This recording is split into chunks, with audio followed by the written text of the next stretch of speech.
Evening, Indy. How are you doing?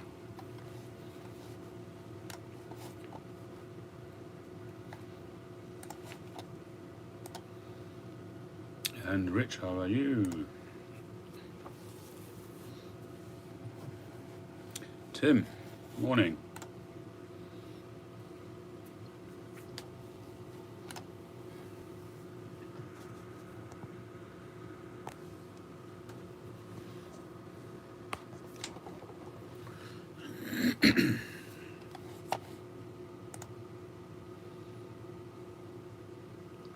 Did your pipe arrive, Rich? Your pipes, I should say.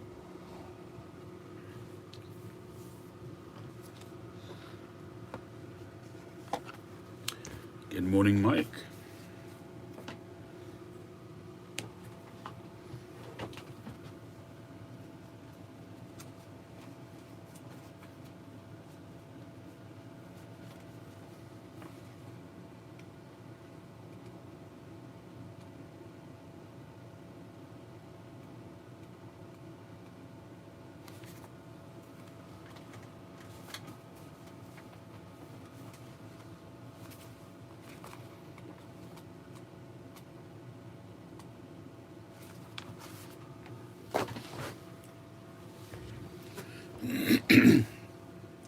Mike, have I showed you this before? I might have done. This is a Pipe Smoker's Welcome Guide, 1997. I think it was an annual little magazine. I'm not sure how many years it actually existed for.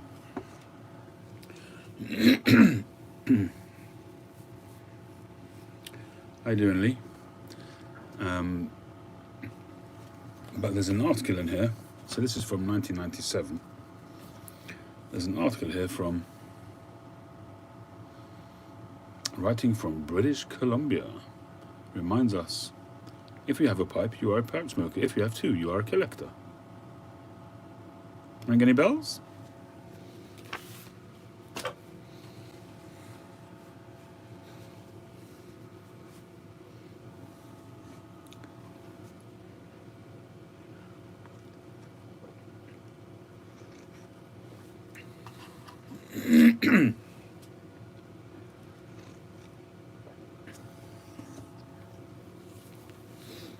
Right, well, I think I'm going to have, not that. So what I did the other day was I mixed some 40th anniversary together with some Solani 131, and I thoroughly enjoyed it. This is tin number 2.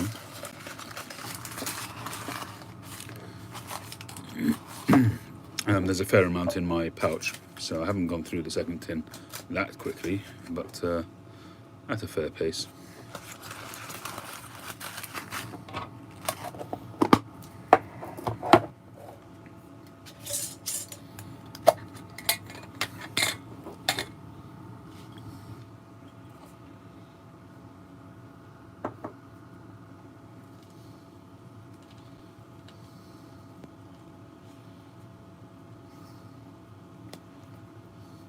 So this was actually very, very tasty. You wouldn't think so. You'd think that they might clash.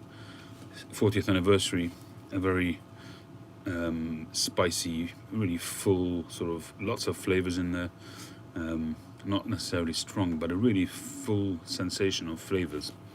And sensation is a good word for 40th anniversary. You do get a sensory, and really enjoy the flavour. So you might think that it would clash with Solani 131, which is also, it's an aromatic, so plenty of flavour there. But it actually complements it really well. I would still say that, which is unusual, it's a bit incongruous because that's such a sort of special tobacco, but that is actually in the supporting role, and the 131 whiskey flavour still rules the roost, but it's very, very tasty. I put honey in the tobacco chamber over new briar, yes, I always do. Even if the pipe has got a bowl coating in there already, I'll still put honey in it the first time. We each have our own rituals and ways of doing things.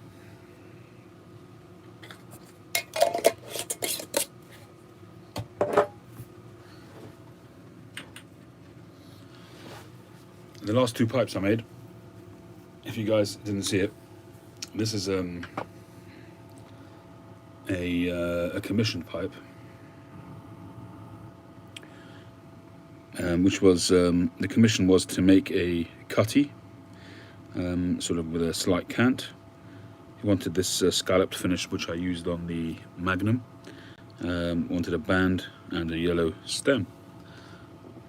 So this was the result. I'm really liking this scalloped finish. I think it gives you the best of both worlds. It gives you sort of a rusticated finish, so to some extent it could even cool, although not so much there, but there more.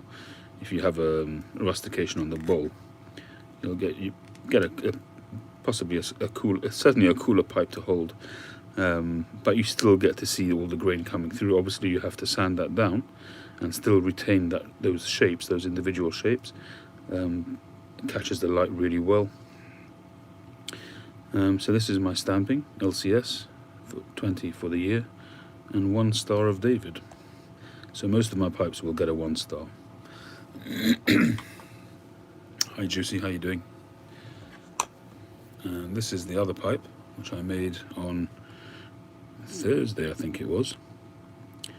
No, Friday? Thursday? Oh no, sorry, Friday I made a different one, another blonde one. I'll show you that in a minute. So this one I think I made on Thursday. I think the first one I made on Wednesday.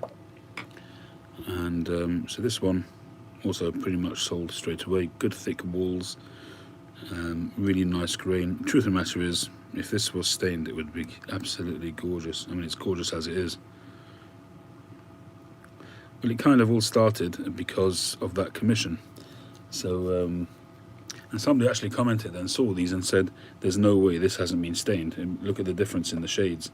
But in actual fact, I think this one is Mimo briar. I think this is Corsican briar. It came from 2 different suppliers. So this one, LCS 20, and I gave it 2 stars, which I think is warranted. And this was the pipe I made on Friday. It's got plateau top. Again, very similar to the other one, a slight bend. So it's that's straight up, so it's got a very, very slight bend to it. Basically a billiard with a very, very slight bend on the shank. And that's a 1 star as well. Hey, the hat. And today I made a start on this one here. So that's going to have a bit of a plateau section on the top of the rim. And I'm going to try, I'm not sure if I'll manage it, but I'm going to try to have this really, really tightly carved out so that this shank extends underneath there. So it's like a cup and saucer kind of idea, but only on the shank, not around the outside of it. But literally, so it's like almost a ball sitting on the shank. We'll try, we'll see how we get on. There are a couple of little signs there of a bit of sand pits. Hopefully that won't be critical. We'll see how that goes. Hey Sea Smokes, well, it's not finished obviously, it's underway.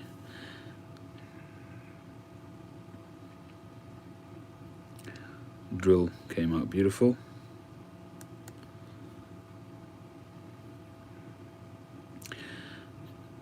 Yeah, I mean this plateau originally, the whole thing was plateau, but I just kept on going further just to retain a little bit there, and then obviously a little bit of interest as that spreads over to the side.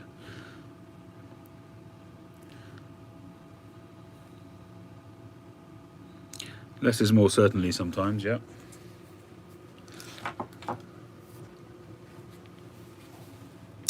Indy, do I have a website? I don't have a website at the moment.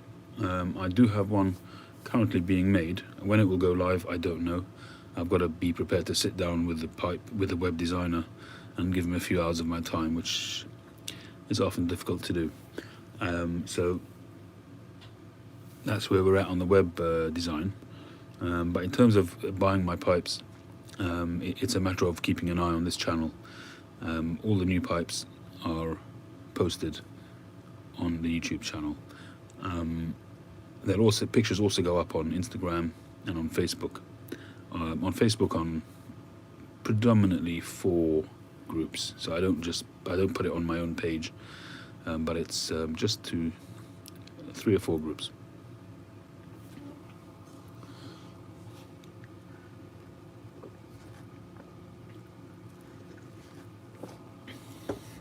Cup of tea. And believe it or not, I also sold these 2 little beauties. Hey Tony, these 2 Stanwells. I know Andrew was very surprised when he saw that I'd sold them. Quite a few people have asked about them in the past, but I sold them to a collector who's recently started buying my pipes, and in the last few days he's bought, how many has he bought? 1, 2, 3 of my new pipes and those 2 Stanwells, so I couldn't really refuse him, so there we go. This is a pipe which I redid just recently. It's a pipe I've been smoking for quite some time. This one was a blonde pipe, and I decided to stain it, and with excellent results. Very happy that I did. Really nice grain, a nice even plateau, and worked out very well. LCS 20, I didn't give it a star rating because it's one of my own pipes.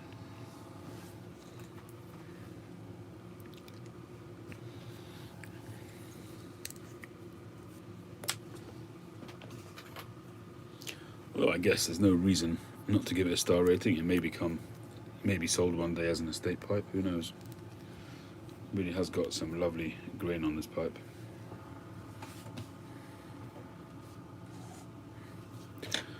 So what's everybody been up to? Tim, how you been? How the fish? Have you already added fish to the tank?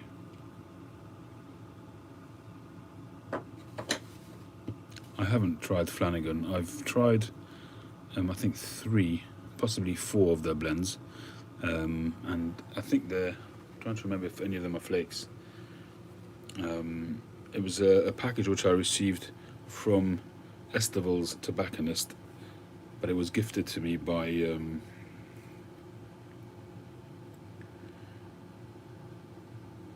oh man, what's his name?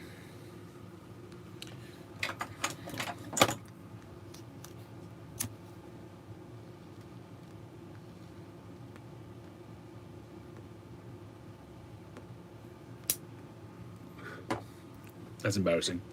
He's going to think I did that on purpose, but I didn't. Just a bit of a brain freeze there. Who did I get them from? I mean, I know who I got them from, but I just can't remember his name. Mike. Who did I get them from? The guy in, is it? Oh well. Why can't I remember his name? Dock Worker, yeah, I did enjoy Dock Worker. Yeah, I think I actually even ordered more of it. I had 1 tin and then ordered the 2nd tin. I should really just get a few to put away. Dock Worker is nice. It's quite a complex blend. From Hector, yes. Thank you, Mike. I don't know why I couldn't remember his name. It really wasn't intentional. But Hector sent me a really very generous box, actually, from Estival's with, I think, about half a dozen tins of tobacco. So I think 4 of them were HU blends. One of them was an aromatic, which Estival's sent themselves. They added to the package very generously. And I think the others were all, I think 4 100-gram tins and 1 50-gram tin of Dock Worker, which was a very generous package, I have to say, which I'm very grateful for.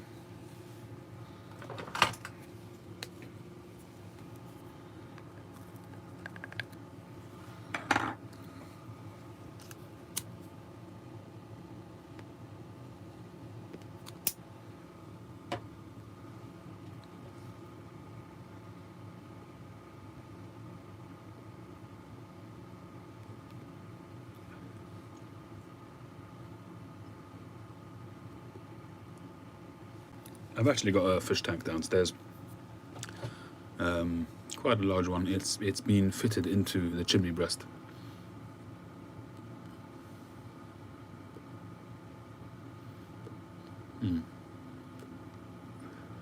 and I had a nice frame made for it. It's been in there for a while now, probably 10-12 years.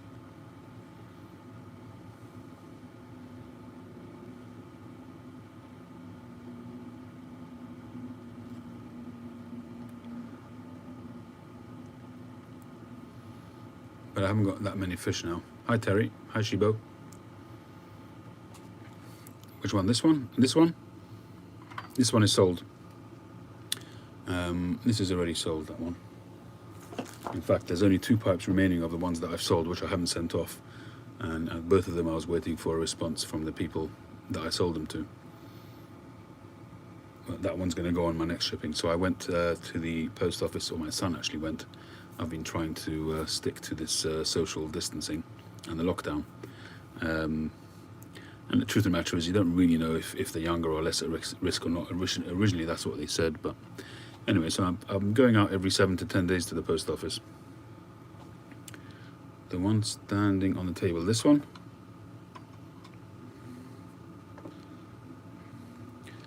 This is my cherub.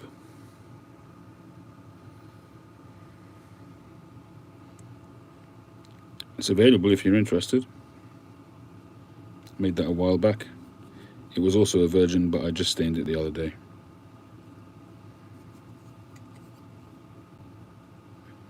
A nice reverse plateau. No, this one is available.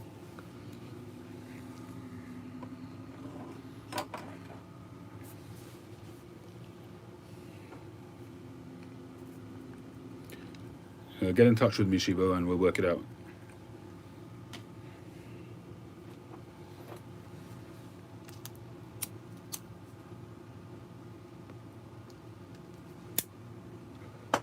The point of that pipe was, so I wanted to make the best of that plateau and giving it a real nice shellac, shiny finish, and obviously nice staining, graining there.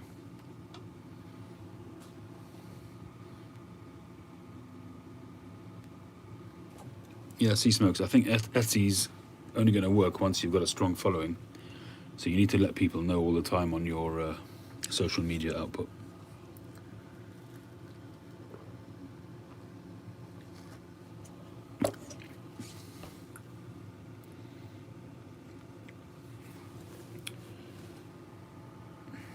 I do keep looking at Etsy every so often. There was a time when I did browse it a lot. I used to buy pipes from a guy called Chris. Tim will know him. I bought the black poker from him. I forget his handle. But he puts up 9mm pipes every so often. And he makes nice pipes. There are quite a lot of sellers, pipe sellers on Etsy. You just got to find them. I personally, I don't find it so easy to find the sellers that you want.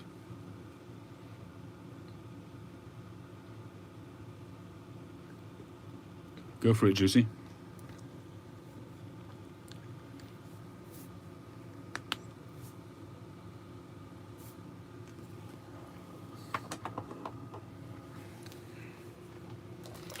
What I've been doing, whenever I mix up anything with the 131 in it, I just add it to my pouch. So originally in the pouch I put maybe half a tin's worth of the 131, and now whenever I smoke anything else which has got Virginia in it, I just add it to the pouch, and it just makes for a nice mix.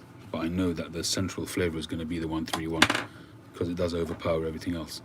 But the 40th anniversary certainly, as I say, complements it really, really well, which surprised me, I have to say. I don't know why I even tried it, but when I did, yeah, I really enjoyed it. Hey Josh. 2008. Cool. At least you got vintage on it. It's aged nicely, hopefully.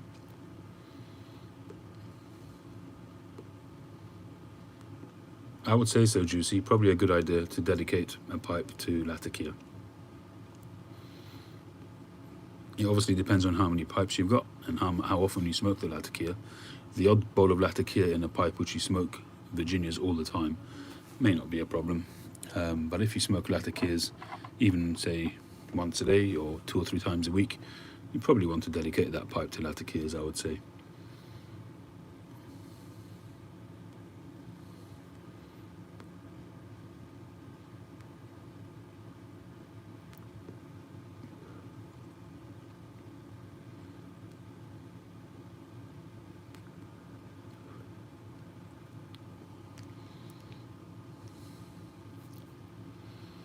don't know if I've done something to my front two bottom teeth, but they're starting to hurt. I've not had that before. My two very front teeth on the bottom are starting to hurt.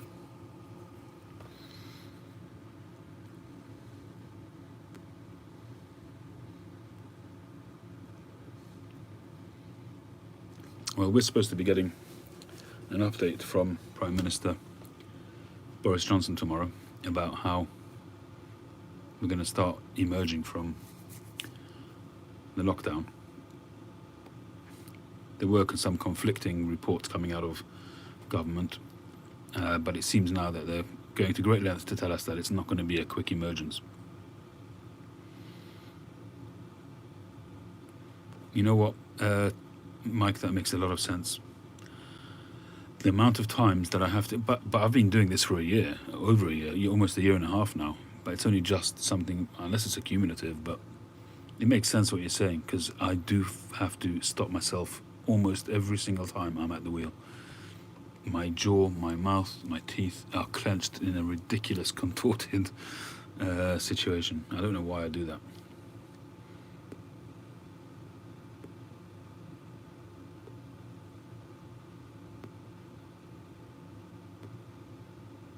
Hey, Lord Hogarth. Instagram and Facebook. Instagram is, I'll type it up for you.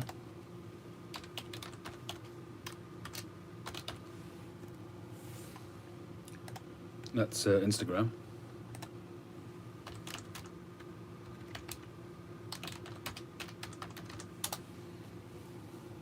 And that's Facebook.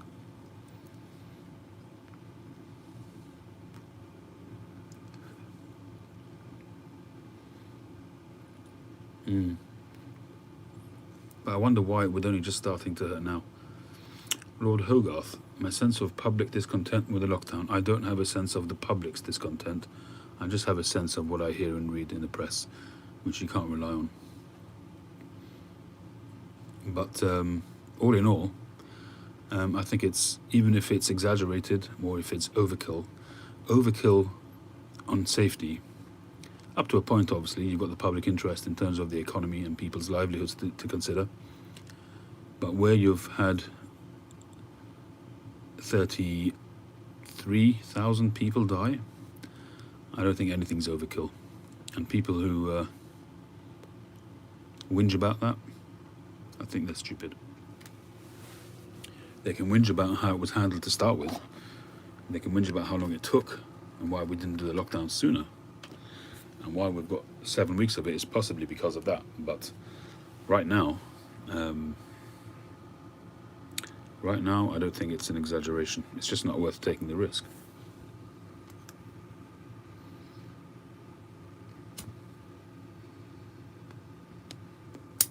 I'm not sure that it's people wanting to put other people at risk. They're just doing it by default. But people have just had enough. It's been 7 weeks. And because there's a feeling of that it's the downward curve or the flattening of the curve, people think, okay, I'm going to be okay. And as Tim says, they don't care about other people. So even if they're okay, it's very possible that they're carriers and can transmit it, even if they're not suffering themselves.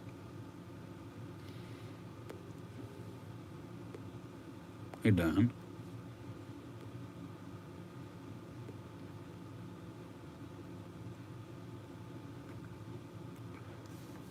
My wife said today that she wanted us to go for a walk and or to do something this tomorrow, Sunday, because the bank holiday weekend. Can we go somewhere? And we were talking about different places where wide open spaces and so on. And at the end I just said, we're not supposed to be going anywhere. We're in lockdown. You're allowed to go out for a walk or thing, but it's not a time when you can go for excursions, to go out for a trip in the car with the kids. So whatever we're doing, we have to do locally.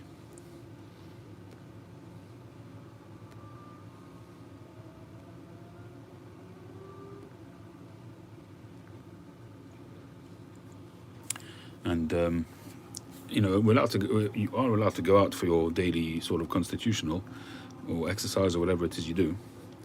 But obviously you have to maintain social distancing. I walked today to my parents' their apartment to visit them. They're obviously in full lockdown for the 12 weeks. They're in the high risk category. So my parents and my wife's parents all live in walking distance. About a 15-20 minute walk. And there was plenty of people out. It was a beautiful day today here in London. Hot. But when you pass people, generally speaking, respect the social distancing. We always, whenever we get anywhere near people, I tell the kids, move over, single file, and the other people go to the opposite side of the sidewalk and do the same thing. And most people are pretty respectful and considerate.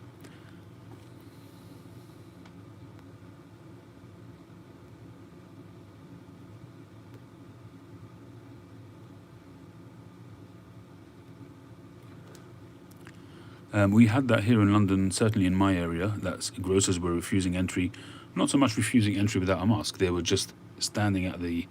They had. I mean, one of the big grocer shops here, actually had a security guard at the entrance with gloves and masks if people didn't have their own, and gave them to people. So they wanted the customers, but they just wanted to make sure people were safe, and they limited how many people could come in. But that has kind of gone now. It's kind of been relaxed. To some extent. Some shops are still keeping it, some not.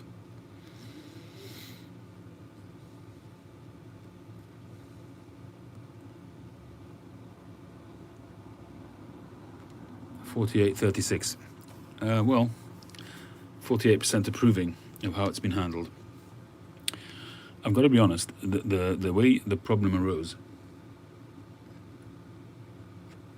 was because our government, based on scientific advice, because Boris is not a scientist, so whether ultimately the buck stops with him, but I personally don't blame him.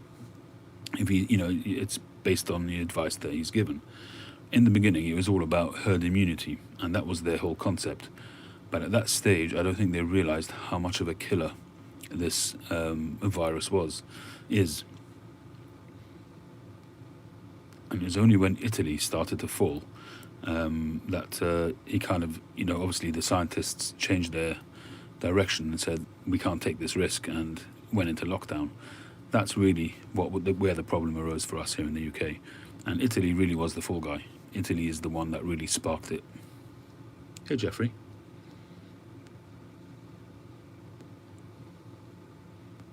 Yeah, that's tough, Mike, but that's some of the things that we have to put up with and accept it,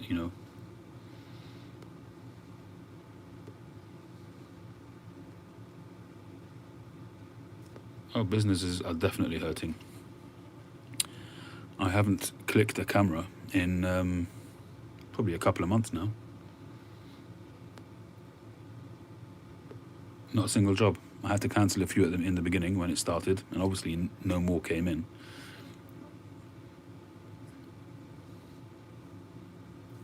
Which is why, for me, the pipes have been a bit of a saviour.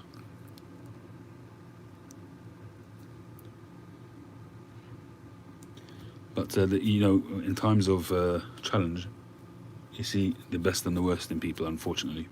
Thankfully, I think we can say that the vast majority we've seen the best. But here in our locality, we've seen some shocking behaviour.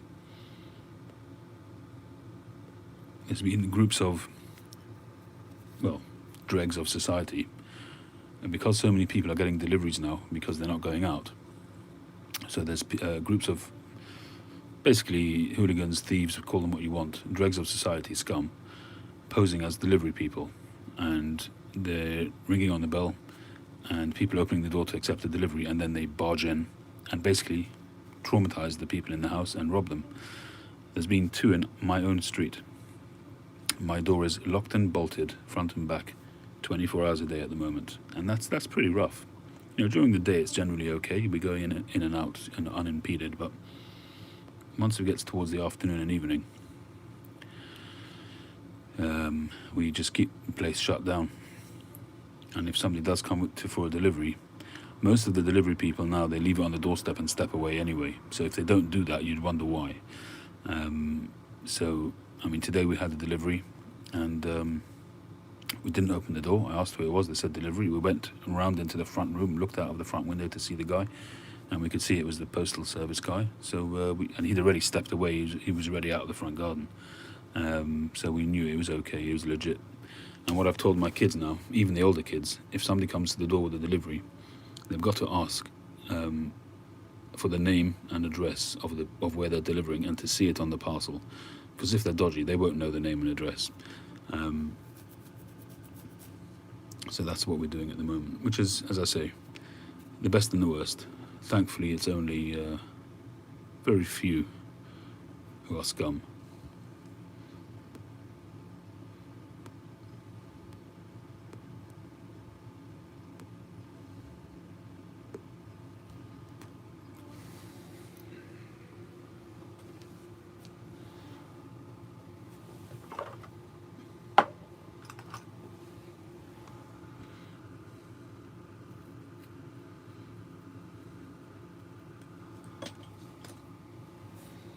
Boris the Piper, how you doing?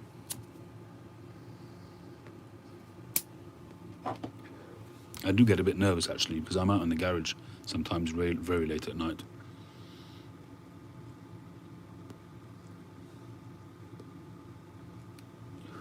I'm actually thinking of relocating the door to my garage, because at the moment it's on the side of the garage. I'm thinking of relocating it so it faces the house. A bit safer.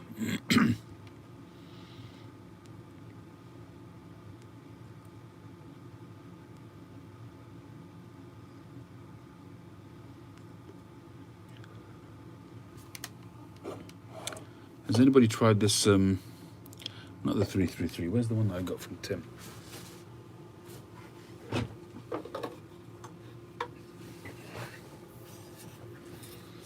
This tobacco here, 3 Nonna, which if I remember correctly, is a match for 3 Nuns.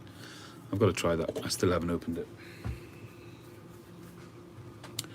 Hey Samuel, a garage tour. I think I did do one quite some time ago. Namaste, Vision.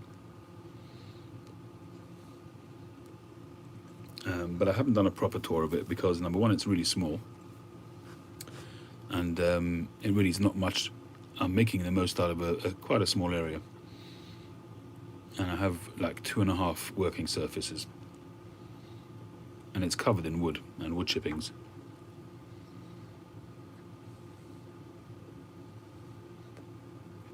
I have a dream, when sufficient funds allow, is to completely remodel it, increase the size, because my garage is split in two. So I have a timber wall in the middle of it. The back of it is all storage, and the front of it I use as my workshop. And I'm thinking of consolidating the storage area and increasing the size of the workshop.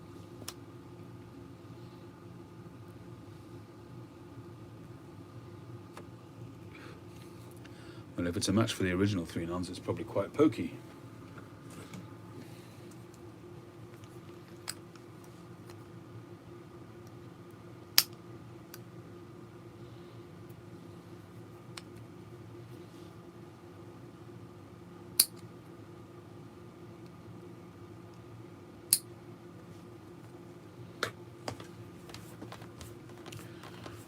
You're forcing my hand, Samuel.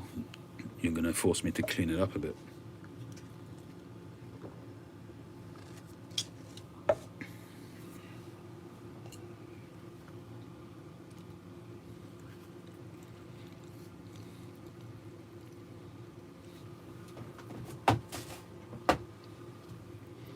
Well, we'll see. Maybe I'll do something tomorrow. Not promising.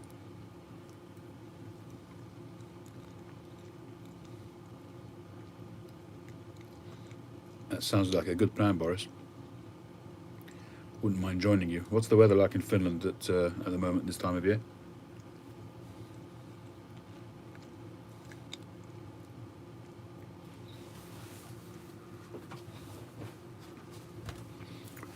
Well, it's either half full or half empty. If you've got a shed, at least you've got a space that you can go to. A lot of people don't.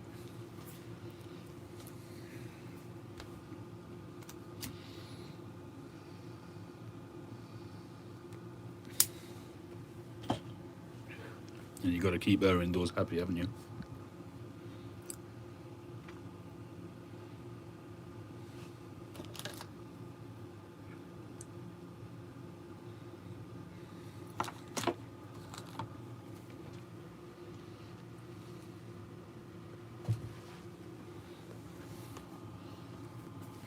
So what do you think? This pipe here, I originally turned this, was going to do a ring, but I didn't in the end. Should I keep this and then go sort of have a curve like that, or should I just make it all the way around into like a more of a ball shape? Should I keep that line, that waistline there, and then sort of go in from there?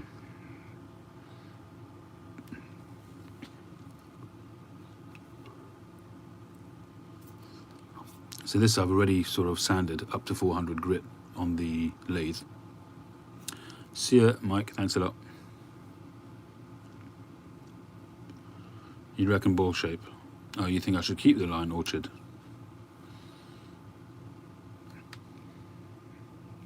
Because depending on the grain, I might rusticate below the line and use that line as a separator between smooth and rusticated.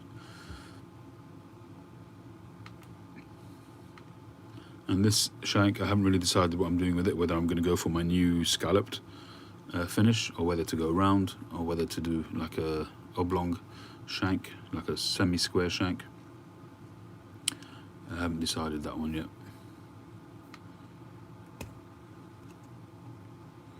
Got a saddle bit stem ready for it.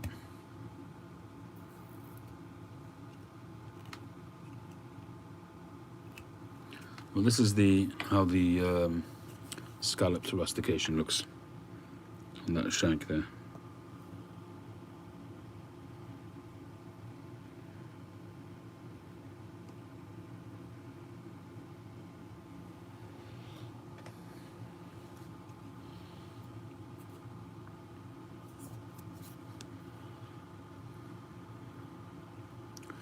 Well, smaller scallops really ends up being something like the golf ball rustication that I've done in the past, such as if you have a look on there, you know, much smaller, and that's what it's going to look like. And on the underside of that hat. And I really wanted it to be more of a faceted look rather than a rustication, standard rustication.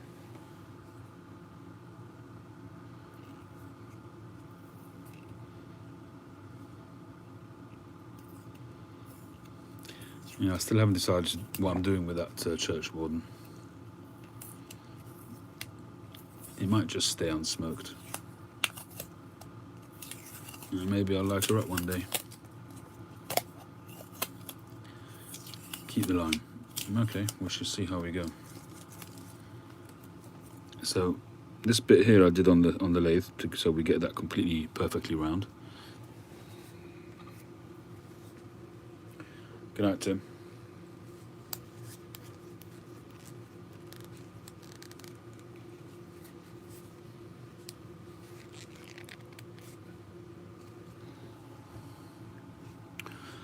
So obviously that will be bent in due course, but it's got a nice bend there. It's got a bit of a Danish kind of line to it. And this is the bit that I have to sort of consider which way I'm going to go, and which I think it will make or break the pipe in terms of its looks, is how that shank blends in. At the moment, this is looking a bit more beefy than the shank in terms of balance. Originally, I had in mind was to actually bring this very, very narrow, obviously not too narrow, but narrower than the width over here. So maybe bring it in about 20%, something like that, and then have this bulbous kind of idea coming out of it. But at the moment, the shaping that I've done is kind of leading me towards that really sculpted junction here.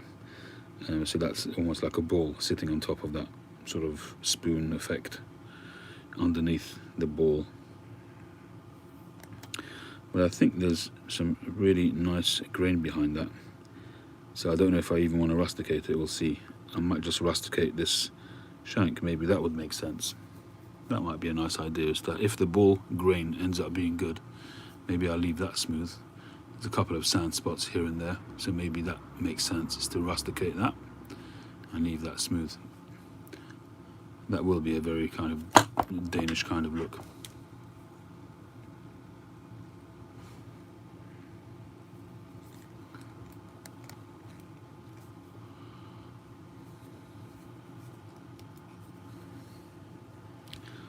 And I might put a ring on it, we'll see. Maybe put a silver or a copper ring on it. I think the copper might go well with that plateau. We shall see.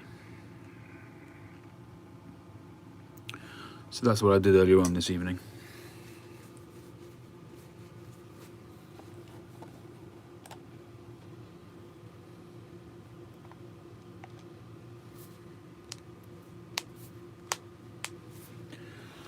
Yeah, I made this a short while ago, Jeffrey. It's a church warden. Fun pipe to make. A lot of it was born out of need in terms of what I ended up doing with it. You're off then, Jeffrey. Have a good evening. Thanks very much. But I just had to retain this beautiful bird's eye, and you got the cross grain. And kind of the idea was to follow the shape around from there to there. And this is being rusticated. It's a mixture of sea rock and the golf ball rustication.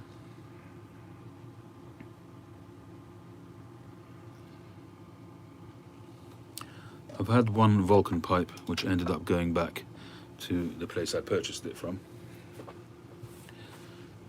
It was a bent pipe. It was actually a gorgeous pipe, and I'm upset that I had to send it back, but I had no choice. I couldn't smoke it. The drill was just so high that when you put the filter in, it passed the hole. The hole, if you imagine the drill came out there almost, so that the actual hole into the mortise was there, but the filter end was down there. So the smoke had to be pulled in from up there, then down there, and then around there. It was like sucking through a brick wall, and I just couldn't smoke it. I sent it back. They re-drilled it a bit, but it didn't make a blind bit of difference, which surprised me.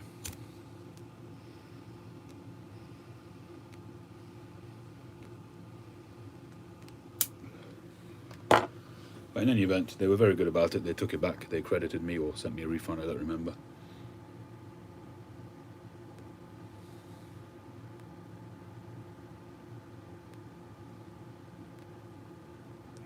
But the truth of the matter is, nowadays, factory pipes, it's a bit of potluck, unfortunately. It shouldn't be, but the quality control from some of these companies, I guess they're putting out so many pipes that they can't have that. Why that is, I don't know. They should be able to, but they don't.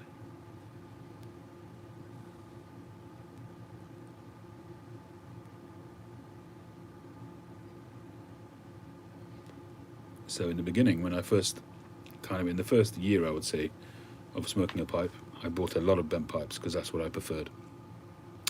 And I'm not talking about bent pipes to this degree. I'm talking about much more steeper bends. And I was having problems with them, and I ended up selling them all. And the ones that were bad from the beginning, I gave back if I could.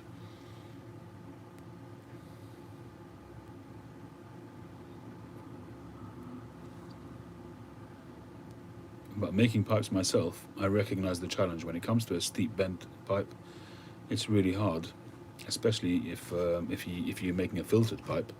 It's really hard to drill it in a way that's going to allow you to have enough briar at the bottom, because the steepness of this is really tough.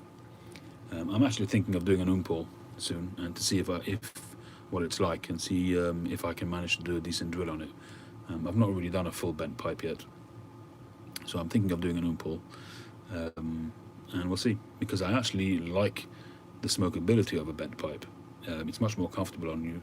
It's more comfortable on your jawbone, on the jaw joint. Because the pipe is much closer to your face, so the center of gravity is right next to you, and it really actually rests on your chin, the bowl. And it just it makes for an easier smoke, I think. Hey, Alan. I do have a couple of cobs, but I don't smoke them.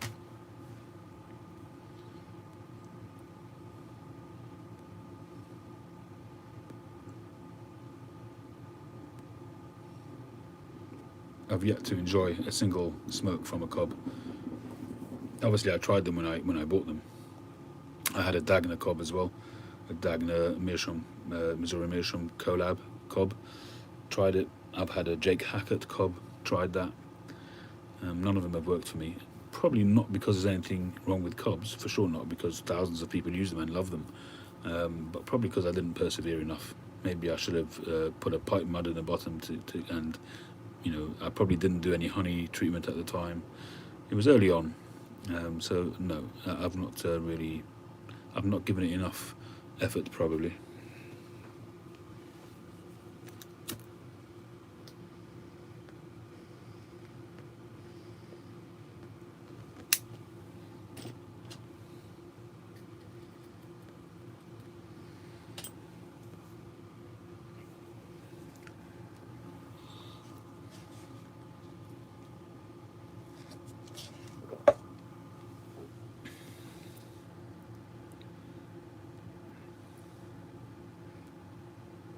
What I would say, Rich, is what I've said I've had many emails with commission suggestions.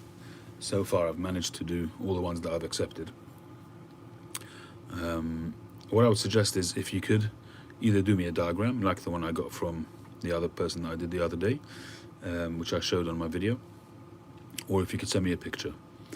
Because your idea of what you've got in your mind is going to be hard to transfer to my mind without a picture. So I'm always up for a challenge, but if I think it's unrealistic for me to be able to do it, then I'll say so. But what I usually do is I don't at this stage take deposits, and when I do a commission pipe, oh right, okay, fine, Josh. I was just being respectful. I didn't know without asking, so it was Josh. And I think it actually ended up being quite faithful to the drawing in the end. So either a drawing or a picture of a pipe that you've seen that you like, something that you'd like, then no problem. But as I say, if I do it and you're not happy with it, I'm not going to oblige you to do it, to buy it. Generally speaking, if somebody does do a commission and it works out okay, then obviously I'd expect them to buy it. I mean, I can't force them. There's nothing I can do about it if they don't pay for it, but I probably won't accept a commission from them in the future. But if somebody really doesn't like a pipe that I've made, I'm not going to force them to buy it. At this stage in the game, because I'm new, I can't expect people to like everything that I put out. So for now, I tell all the people that I do commissions for, no obligation. See it if you like it, and then if you want it, pay for it. That's it.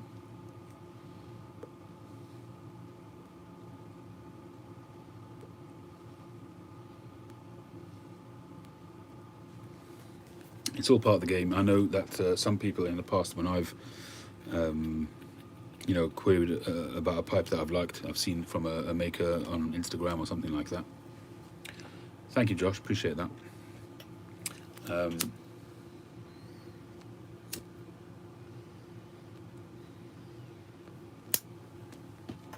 There's one or two that I've liked a pipe that I've seen, and I've asked them questions about it.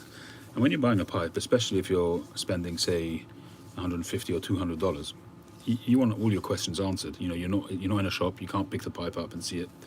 So, but one or two of the pipe makers it's very rare. Most of them are really very helpful. But one or two have kind of lost patience and said, "Look, do you want it or not?" kind of thing.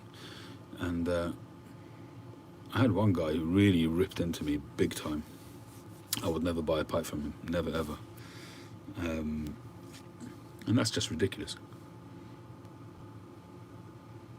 I do get the odd one or two, I wouldn't want to call them time wasters, but they're just forever asking questions and never buying a pipe.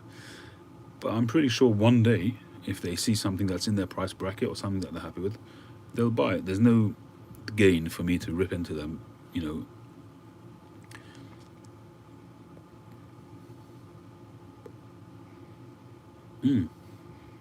I do have mortar blocks, and I've made 3 or 4 mortar pipes so far. The first one that I made was an experiment. It was the first time. It actually came out well, and I gifted that one to Andrew Sirigliano. I don't know how often he smokes it, but it was an interesting shape. It was an experiment. It was earlier on. The second one was also an experimental kind of shape, which is sitting in a drawer somewhere, which I never finished because it kind of exploded when I drilled it freehand. I didn't drill it on the lathe. It was before I had the lathe, I think, or I had the lathe and I didn't have a part for it or something. I don't remember. But mortar is very brittle, so sometimes you can have mortar which is really dense and quite heavy, and those ones are really, in my opinion, the best ones for smoking. And that might sound counterintuitive because you want a lightweight pipe sometimes, but the lightweight ones tend to have the opposite of density. They're really not dense at all. I don't know what the word is for that, but they're really not dense, and they're so lightweight and so brittle. So a good example of that is the third and fourth pipe that I made, which came out beautiful to look at. The third one I sold, and the buyer burnt through it straight away. And actually Jason Mouton told me that he's not working with mortar anymore because of the same problem. With mortar, he's had the vast majority of the pipes that he's made sent back to him because they've burnt through. So that's the problem with mortar. It's very brittle, and it can burn very quickly. So what I did was I told the guy that bought the third pipe to send it back to me, and I told him I'll have a look at it. If it's something which I can repair, I'll repair it if he's happy with that.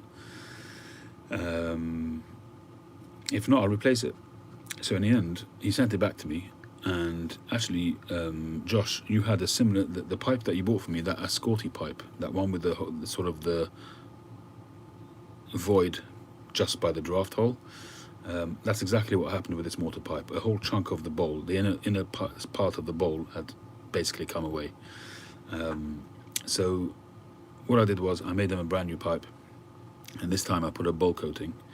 I was wondering if that was the pipe you smoked in your video, actually, Josh. I wasn't sure because I didn't see the A on it. So I made them a new pipe. I put a bowl coating on it, which will hopefully protect the pipe and build up a cake before it's got a chance to do any damage. And I repaired the old one. I gave a very thick bowl coating in the old one, and I sent him that one as well. So he's got 2 mortar pipes for the price of one. Well, 1.5 anyway. I couldn't do anything with it. He might as well enjoy it.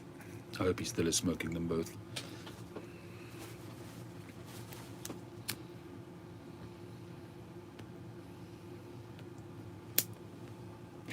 Is smoking okay, Josh, that one? Is a good smoker?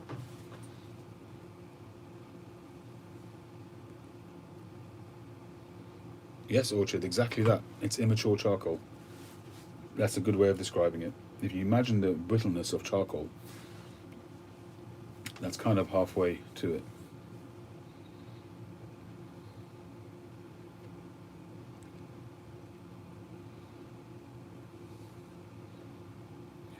Well, I think that pipe, Josh, has had a good life.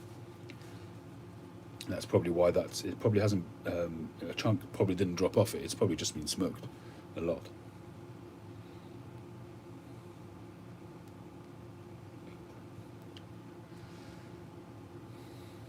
You're scared of lighting it for just that reason. Has it got a coating, Orchid? Orchid? Don't know why I keep saying orchard. Orchid. I would say put a bowl coating in it and you'll be fine. And just take it easy for the first maybe 10 or 20 bowls.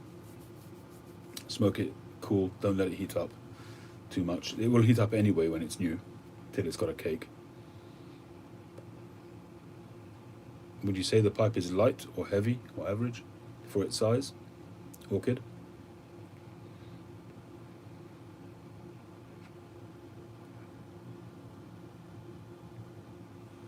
Very light. Well then I would be very wary. I would get a really thick coating. Honey is not enough, I don't think, for this. I would get a real, take it in, if you're after doing it yourself, do it yourself. It's really not that difficult at all to make a bowl coating. But otherwise give it to a pipe maker and ask him to put a thick bowl coating in there.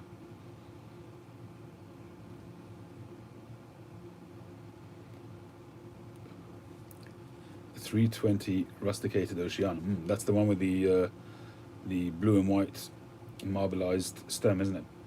When those came out, I really was tempted to buy one of those with that stem. I'm not a 320 fan myself, but a different shape.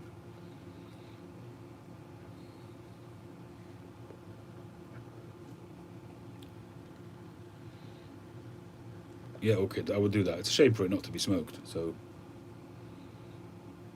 was it a? Oh, you said it was a Vulcan, right?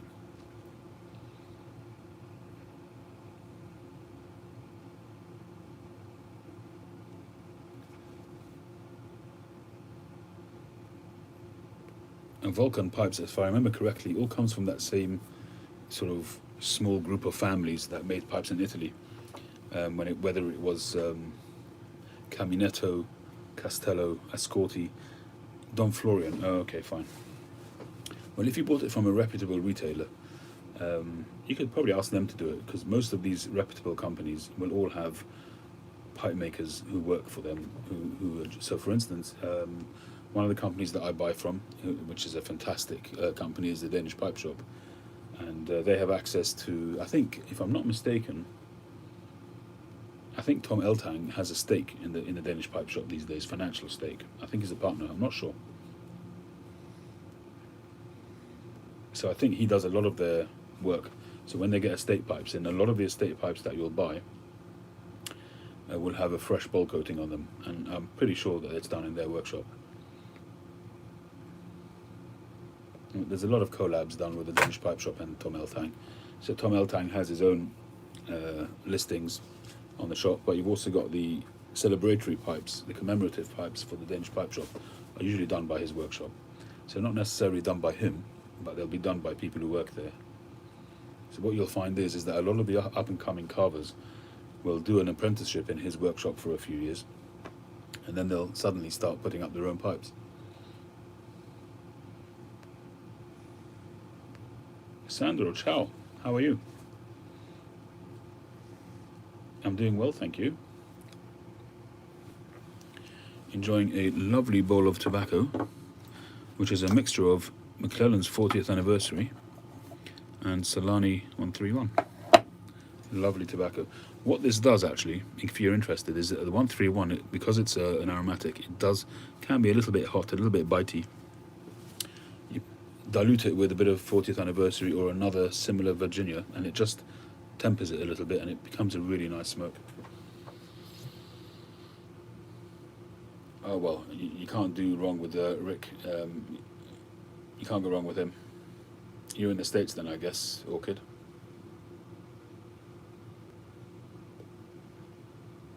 He's one of the best out there at the moment. I'm kind of tempted just to send him a pipe, just to say that I've had a pipe prepared by Rick. I miss his videos.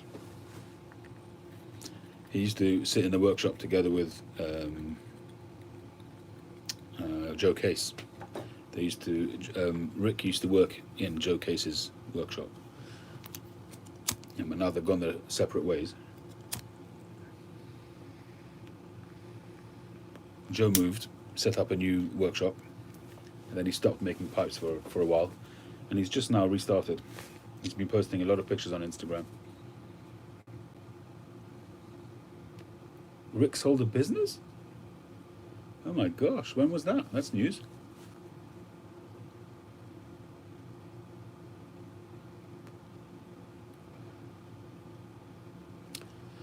This Solani 131 I bought from GQ Tobaccos. So is he out of the business? Was that like a retirement, or is he health issues, or what?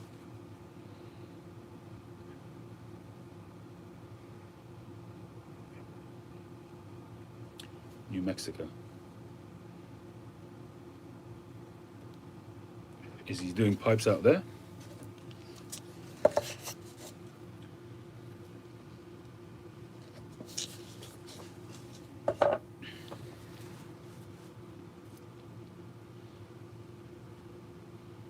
That's a shame. But, people got to do what they got to do. But I always found him very entertaining. I thought he was a very nice guy. I'm sure he still is a very nice guy. Don't know why I'm using the past tense.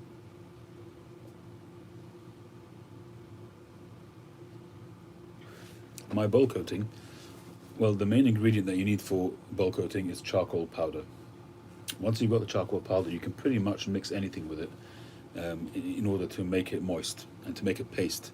Doesn't matter what it is because pretty much because the charcoal just neutralizes it. So you can do it with honey. The only problem with doing it with honey is that the honey doesn't really ever harden.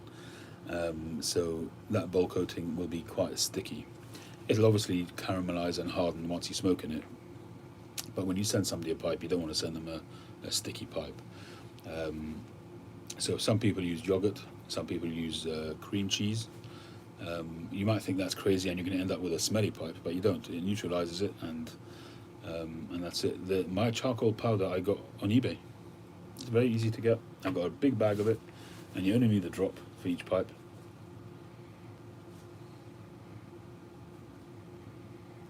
I'm trying to remember if there's any particular charcoal, but I think just food grade charcoal.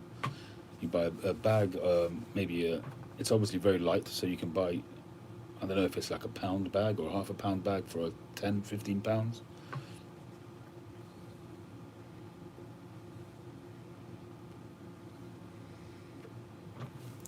This one, I call this my cherub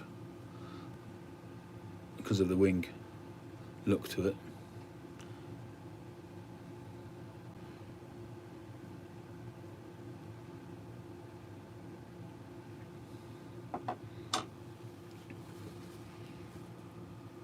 How you doing, Jacob? Daniel, good evening. How are you?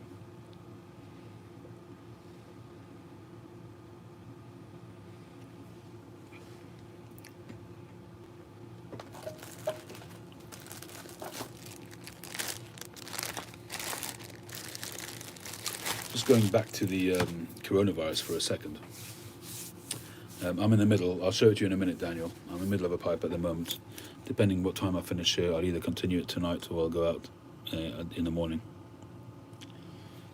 Thank you, Sandro.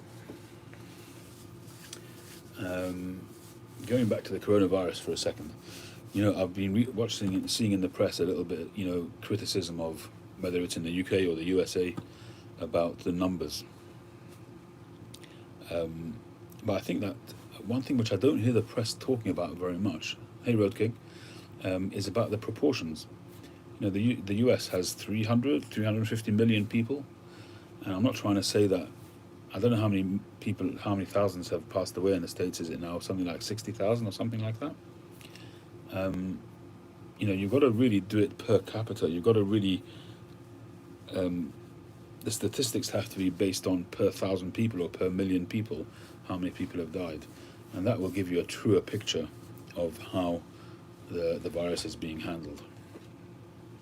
So you could have 60,000 people dying, but it could only still be a very small number per 1,000 or per million that are dying. Every single person is a tragedy, of course, goes without saying. But people, comparing, I don't know, I mean, take Belgium. If you do it on that basis, I think Belgium has got the highest per capita amount of people dying.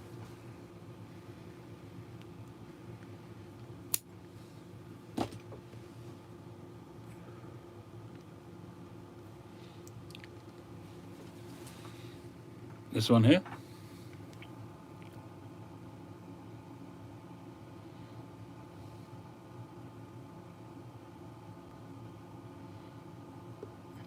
This one's still available.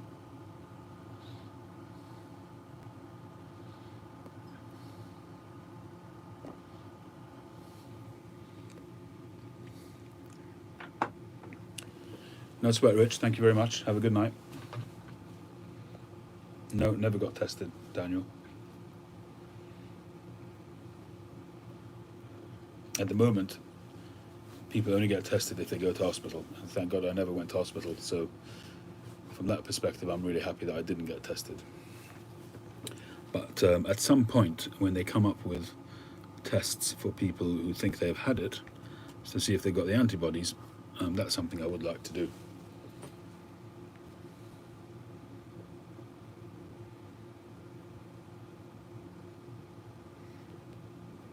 I would be very surprised, although it's possible, I would be very surprised to hear that I hadn't had it. The symptoms were classic.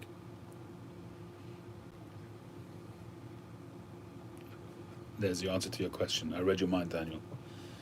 I would say that 99.9% that I had it. It would be very, very odd that I've had the aches and pains, the loss of smell and taste, temperature, all of that, right in the time when this virus was going around.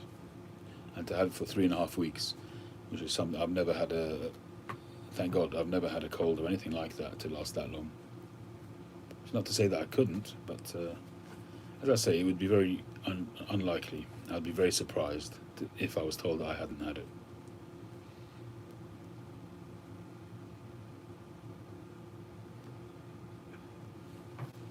I was just talking to my wife about it the other day, and so people were thinking that if they've had it, there's a good chance that they're immune to it, and that's still possible. We don't know for sure, but obviously that will sort of become more clear as time goes on. But they're certainly saying this virus is something which is very, very virulent. So obviously there's a lot of people who have had it without any symptoms at all, and their body has dealt with it. And people were basically assuming that if they've had it, then at least they've had it and done with it, and hopefully they're immune. Hopefully, even if we don't know for sure, but hopefully they are. But I was actually saying to my wife something else. I was looking at it. Obviously you've got to be careful. You've got to be until you know for sure. You just have to not take any chances. And what I said to my wife was that I actually think that if my whole family who was exposed to me whilst I had it, none of them came down with it. None of them came down with symptoms, let's put it that way. They may have carried it, but none of them came down with symptoms. So it could be that I'm more susceptible to it, and it could be that I could get it again because I'm more susceptible to it. So on the one hand, you might think because I've had it and the body has had to fight it and get rid of it, so it's built up antibodies, but at the same time, your particular makeup in connection with this particular virus could mean that you're more susceptible. So it's just not worth taking the risks until we know. Until we know more, I don't think it's worth taking any risks. New York City, has had it really bad. What's the numbers per capita, Boris? My kids are good, Daniel, thank you.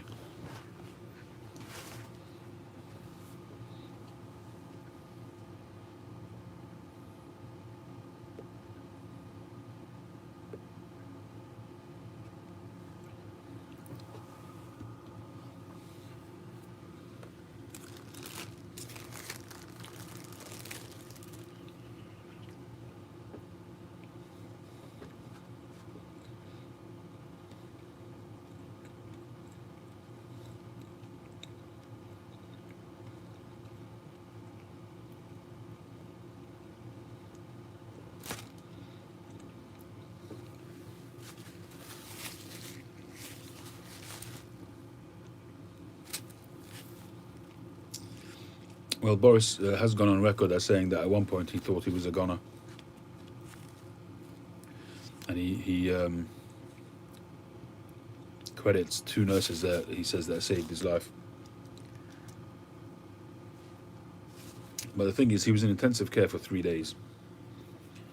So he probably didn't have it as bad as some of the other people who have been in intensive care. The people that I've heard that have been in intensive care, who have been intubated and essentially put into a coma whilst they're intubated, those people tend to be in that coma for a few weeks till they come out of it. I know quite a few people who have had that situation.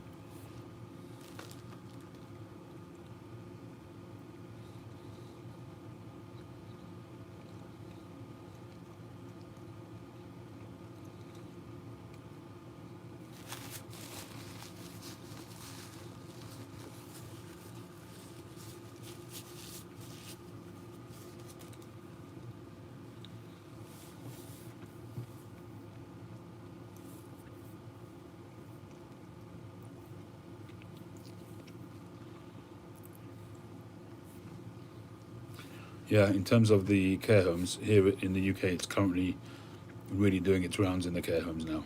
That's something which the government is now trying to get to grips with, because it seems to be going around the care homes like wildfire at the moment. In actual fact, my great uncle passed away on Friday. or Thursday, and we went to see him off. We sort of stayed at a distance, but it was a very small funeral. And I mean, he was old, he was unwell, he was in a care home for a long, long time, and he was out of it anyway for the last few weeks, pretty much. And presumably the coronavirus sort of got him at the end, but he wasn't a well person. He was in his 90s, I think. Thanks, Sandro. Daniel. The Lombardia region, yeah. Are you saying 50% of its population died? Is that what you're saying? Or 50% of cases of which they had a very high number of deaths?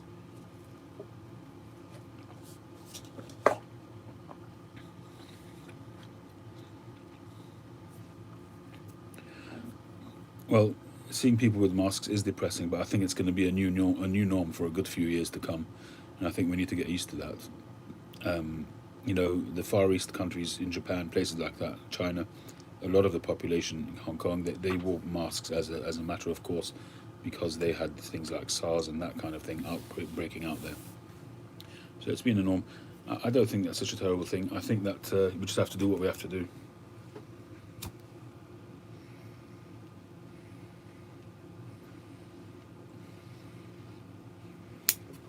It's an inconvenience and it is depressing, but I think that especially in Europe, you know, where, yeah, I was just going to say, Daniel, the handshakes and the double kiss, you know, in places like France and Italy where people, you know, they hug and give a double kiss, you know, on the cheeks. I think that's going to go. I really think that'll go. There's a good chance of it that will go. And people, you know, kids that grow up in the next generation, they won't even know about it because it'll just be a thing of the past.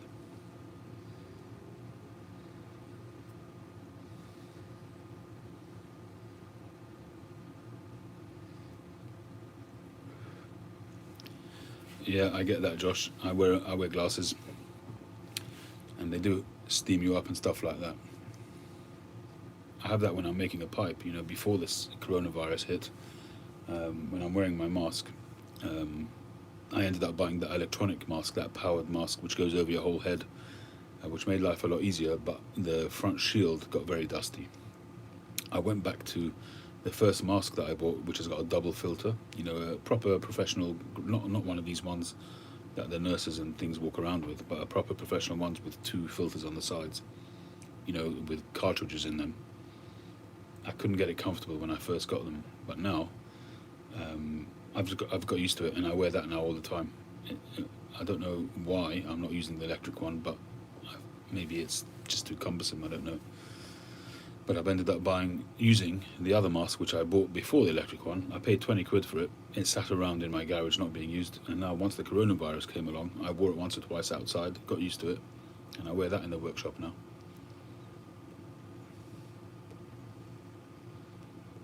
The schools are all closed still. There was a rumour that schools were going to reopen this week, but that's been quashed. So we'll see.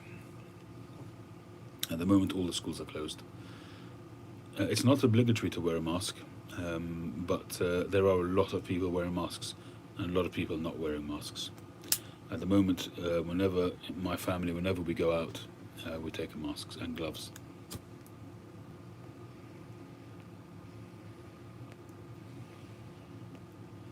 The problem now, of course, is getting hold of decent masks. You just can't buy them for love or money at the moment. You only get these surgical masks, you know, the green things. They're not really up to much, I don't think. I mean, it's better than nothing, of course. Hi, Stephen.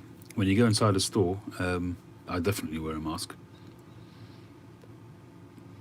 Some stores still oblige you to wear a mask, some don't. It's definitely relaxed compared to, say, 2 weeks ago.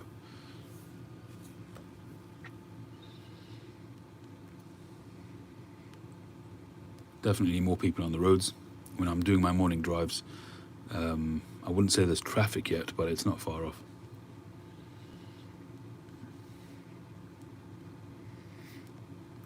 Well, probably in different parts of the country here in the UK, that may well be the case.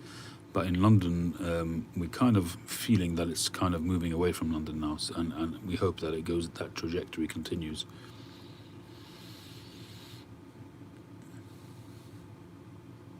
How you doing, Andrew? Yeah, everybody's good. How are you? I mentioned you actually before we were talking about mortar pipes.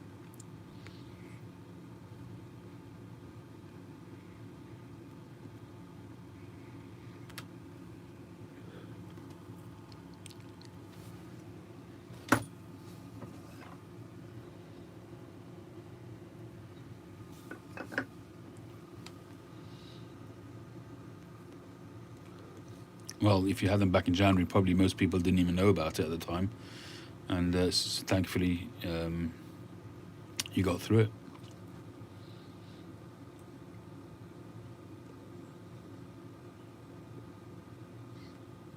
Morning, North Country. How you doing? Bit late for you?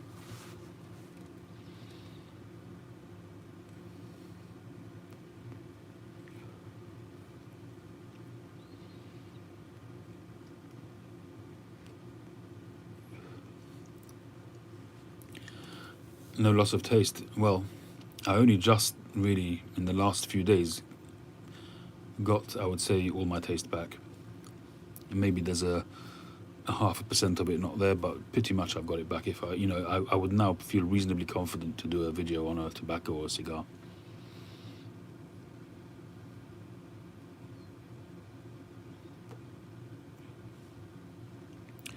Andrew, the Solani 131, I've been mixing it with 40th anniversary, and it dilutes that sort of heavy whiskey flavour. It's really good. You might want to consider just diluting it a little bit with the Virginia.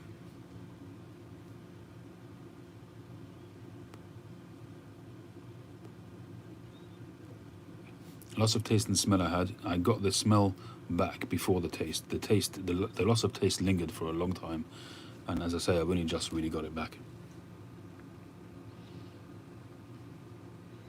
Well, it definitely was before January because it's COVID-19. So it definitely started in 19.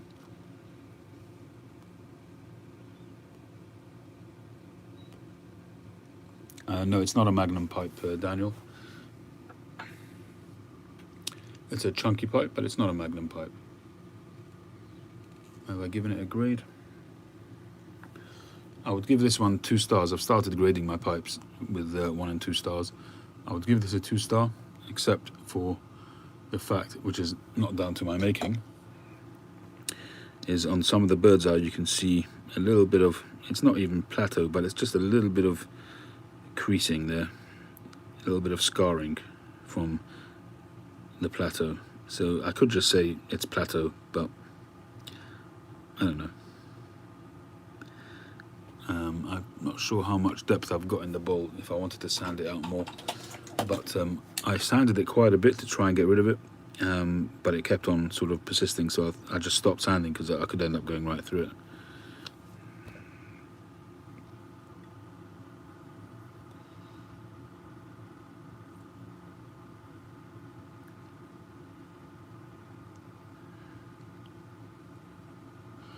Yeah, so there's a good few millimeters underneath the bowl still, but I wouldn't sand it anymore. And that should be a really good smoker. It's a nice chunky pipe, thick walls, nice bend on it, interesting shape, but it hasn't had a purchaser as yet. Nice staining.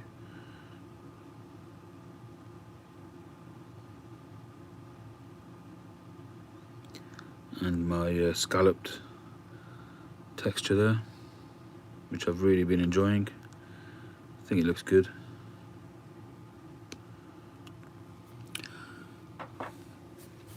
In terms of my grading, initially I didn't really want to grade. I didn't feel that it made sense yet, but recently I've been feeling that it's worthwhile, and so pretty much all my pipes will have a single star unless I feel one is a little bit more exceptional. Whether it's the grain or whether the shaping or whatever it might be, just the overall result. So I've so far only given one pipe, no, two. I've given 2 pipes 2 stars. I gave the Magnum, I gave a 2 star, and I gave this one which I made recently This virgin pipe I gave a 2-star as well, just because of the grain, the cleanliness of the bowl. There's only one sort of sandpit there on the shank, and it's really a beautiful pipe. And to be honest, if this pipe was stained, it would be just stunning. You'd be able to hide that sandpit, not to try and disguise it or to deceive people, but just to make it blend in. It would also have a phenomenal ring grain, you can see it there. But I, as yet, don't do sandblasting. The grain is just so well positioned, it really starts bang in the middle and curves up all the way around.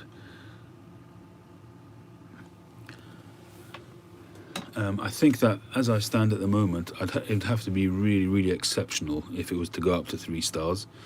And in my mind, I've got no real limit. You know, if something turns up which is just blows my mind more than a 3, something that I'd given a 3, then I would go to 4. But I don't envisage it. You know, I'm not spending hundreds of pounds on raw blocks of briar. You know, you could spend, if I was to buy from Mimo the best quality and spend $80 on a block, then I've got a chance perhaps to go up to a 3-star. But at the moment, you know, I can't afford to spend that kind of money, and I'm getting really great results and good grain with the blocks that I'm getting. The Cutty also has.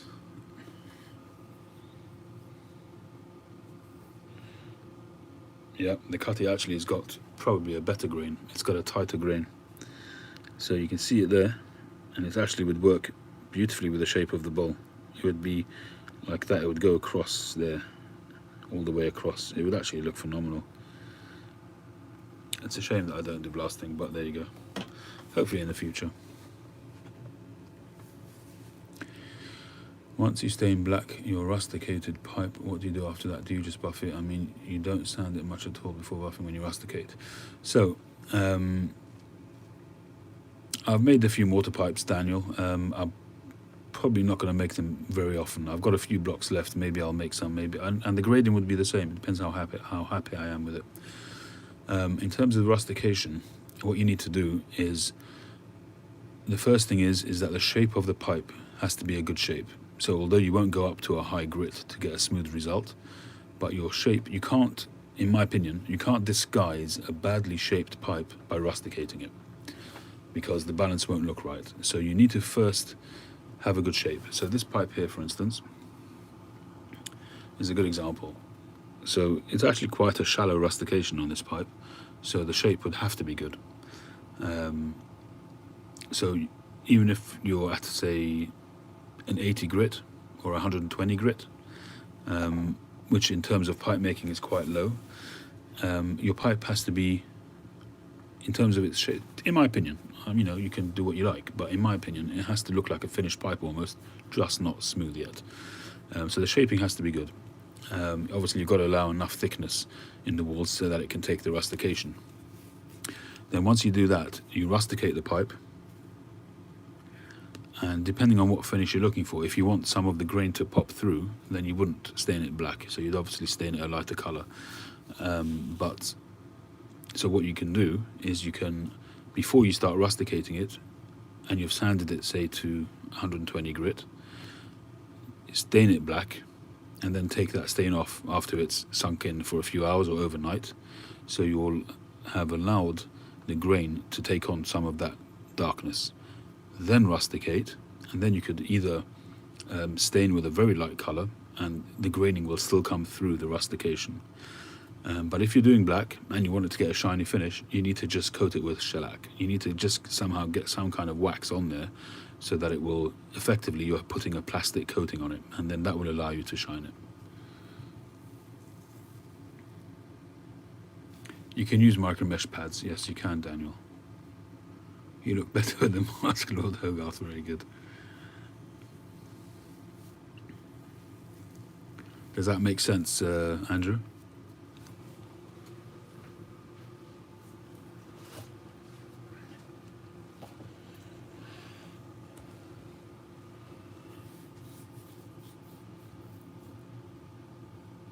Yeah, you will not get a glossy finish, however much you buff it with carnauba on a rusticated pipe without putting some kind of layer on it.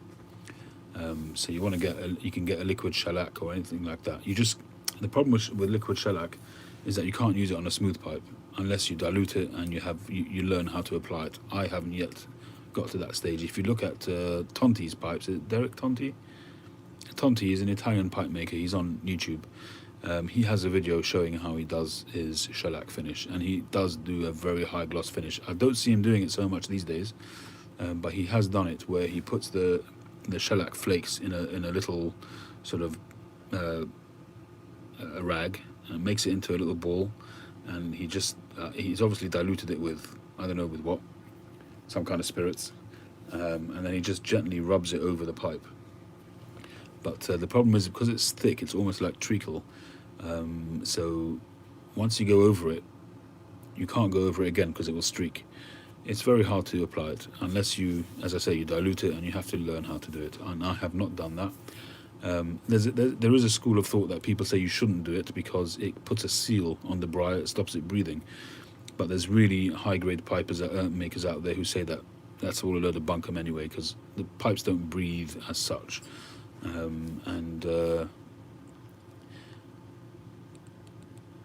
I think they've done an experiment where they've cut a pipe in half after many years of smoking to demonstrate that it doesn't breathe.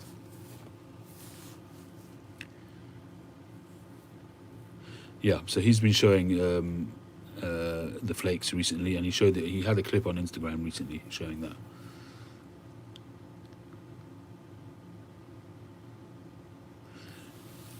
Daniel, I think people just use what they're used to. I think I did try a flame in the past. I found the heat to be a little bit too direct, and again, it's about learning how to use something. But for me, the heat gun was just a better option. It gave me better control, and I'm still learning as I'm doing it. Sometimes bends don't go as I would like. I mean, this particular one, because it was so long, I found it hard to control, and it didn't go as smoothly as I would like. But you take a pipe like this, the bend is exactly what I wanted. It's the opposite of that. It's an S shape, so it's S like that. It's a very sort of shallow S, but what you want is that to basically mimic that, but just in the opposite direction, and that worked out really well. And I'm learning that when you soften the stem, you only soften it so much. In other words, you want it to be pliable, but really with a little bit of force. Once you've softened it to the extent where it's floppy, you've kind of lost the control, and your stem's not going to look good. So it's about getting it just where it starts to soften, where it's pliable, so you could bend it. If you're not happy, you bend it back without a problem, and it stays where you bend it. That's where I'm sort of perfecting that, and it's going well.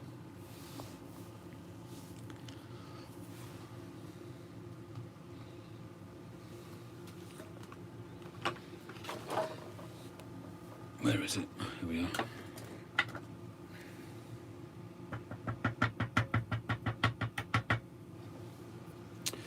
Orchid, I'm open to everything. I still consider myself to be a very new pipe maker.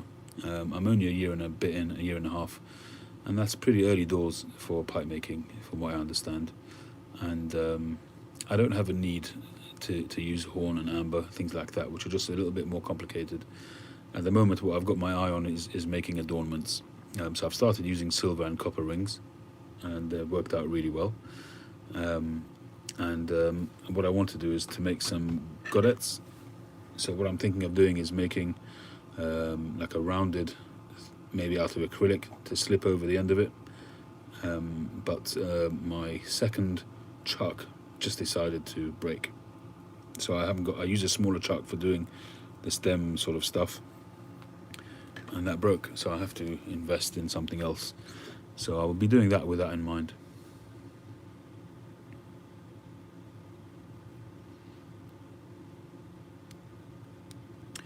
Yeah, Daniel, I've had that myself. I actually had that with a pipe a while back.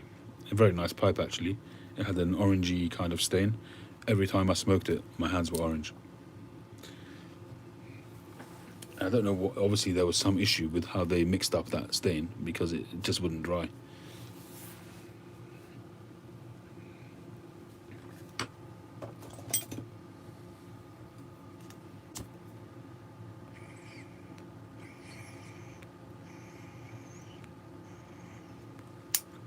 And I'll be honest that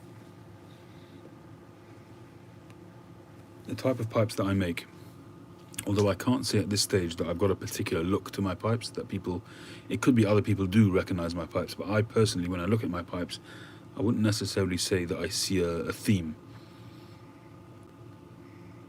You know, if you look at, say, I don't know,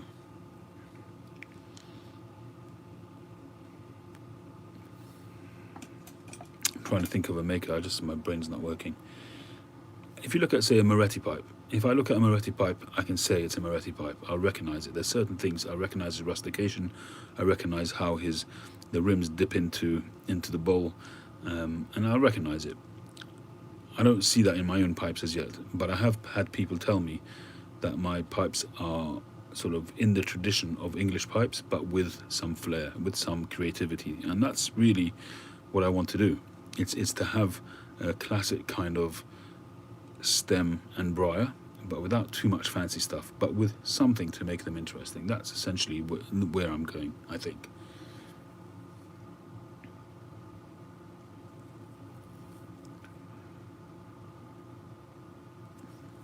Yeah, I mean, what I've been doing is I've been using, I bought a small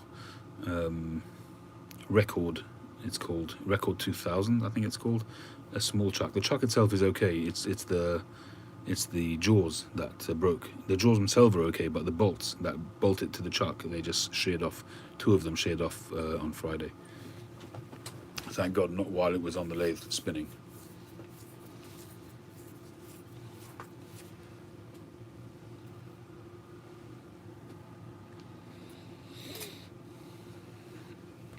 But I will probably, I mean, I could just buy new jaws, but I think that I use them too much. Those small chucks, they're not really designed for what I do. So I'm probably going to end up getting a second bigger chuck.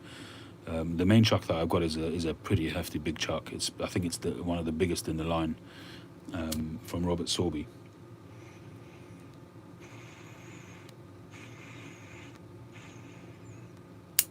Having said that, I've had to replace that 3 times, each time under guarantee. But the gearing on it, the teeth, got chewed up on 3 occasions.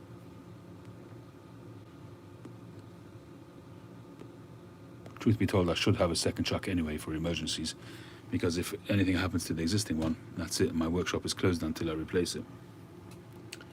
And the way things are in the world at the moment, you just don't know what's going to be next, so it's just better to be prepared. And the more you start to rely on making pipes, you just don't want to be in a position where you can't make any.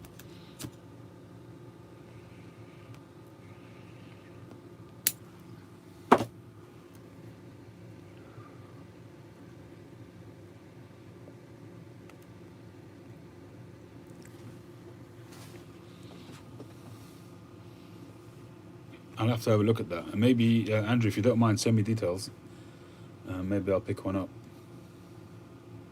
Because I know that the jaws from Vermont Freehand, they're compatible with, I think, 3 chucks. I think Nova is one of them. Did you pick up the jaws as well from Vermont Freehand? The briar ones, the ones that I use? Okay, cool. Is it the Nova 2 that you've got?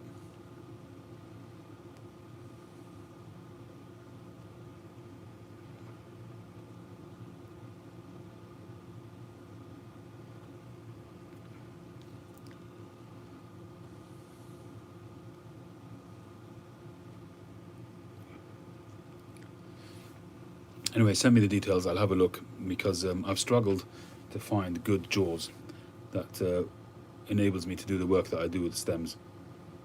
So doing a new stem from rodstock, not a problem. I can just put that straight into the chuck itself.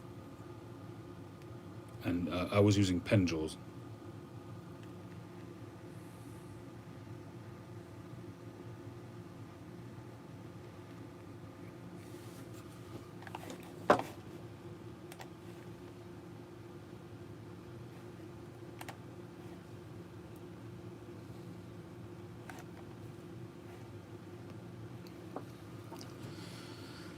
I'm managing.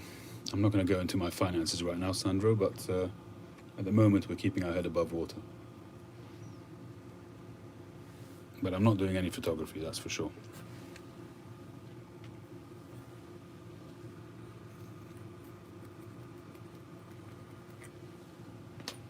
And the pipes have definitely helped in a big way.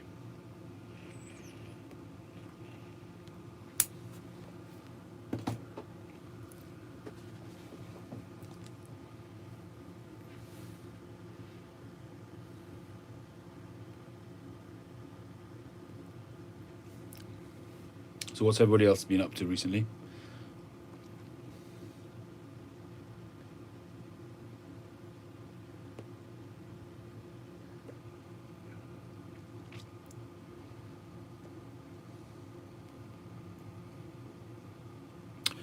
All right, well, I think we'll call it a day. I'm pretty much done. Unless anybody's got any topics that they want to cover, I'm more than happy to carry on. But I don't want to have just dead space. And I'm not going to waffle just for the sake of waffling. So I'm very happy to continue if you've got anything you want to talk about. But otherwise, we'll call it an evening. Ooh, Philistine. Well, if you want to talk, you'll have a good waffle. Yeah. No, I'm not going to just waffle it for the sake of it. So it's only if I've got something to say. How you doing, Phil? You still gainfully employed? Eldritch Pipes. The only time I've seen Eldritch Pipes is at the Nottingham Pipe Show. Your phone's dying. Okay, Phil, have a good one. Enjoy the rest of the weekend. Eldritch Pipes, they look very, very well made. He's a lovely guy. As I say, I've met him a couple of times at the shows.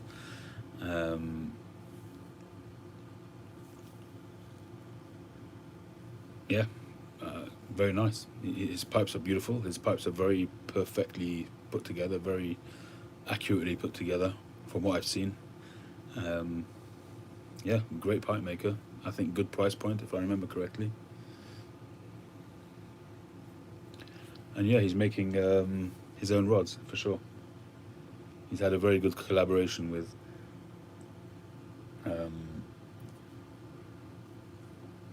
Rattray. They've used his stem material quite a bit. It's a very interesting material. I think Jason Mouton recently did a video about it.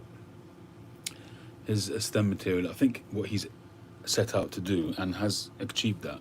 I've tried his stem material once or twice, but that was quite early on and I struggled a little bit with it. And that's probably through my own inexperience, but the raison d'etre, if you like, of the USP of his particular rod stock is that it mimics ebonite in terms of its softness, but it has the advantage of acrylic in that it doesn't oxidize. So you get the best of both worlds, and I think he has achieved that. I mean, to smoke it and to have them in your mouth, very comfortable. I just found that when I was bending it, it would just bounce back. But that's probably because I wasn't doing it properly. Maybe nowadays, with the experience that I've had with bending pipes, with bending stems, I might do a lot better with it. But it was certainly very easy to work with, very easy to cut, very easy to sand. It sands very quickly compared to ebonite, but ebonite actually sands very quickly as well. Acrylic is really the hardest in terms of sanding.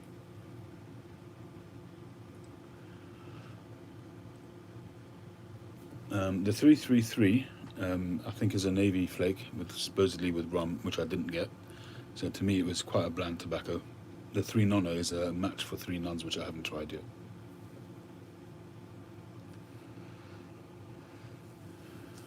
Daniel Mustran, yeah, he's been doing a lot of videos recently showing a lot of his processes. Actually, I bought one of his pipes very, very early on, and foolishly I got rid of it at the time. I don't think I even smoked it. It was a beautiful horn pipe. I think it was from him anyway. Beautiful pipe, had some stunning grain on it, but it wasn't 9mm anyway, so nowadays it wouldn't have made a difference. I wouldn't have smoked it anyway. Any old who, I'm going to wish you all well and call it a night. Thank you very much, everybody, for joining. Thank you, Orchid. Thank you, Daniel. Thank you, Terry. Thank you, Phil. Thank you, Sandro. Ciao, Sandro. Have a good weekend. Thank you, Andrew. Thank you, Boris. Thank you, Josh. Thank you, North Country Fisher. Thank you, Lord Hogarth. Thank you, Juicy. Thank you, everybody. If I've missed you out, sorry. Thanks for joining. Have a wonderful rest of the weekend, and I will catch you on the very next one.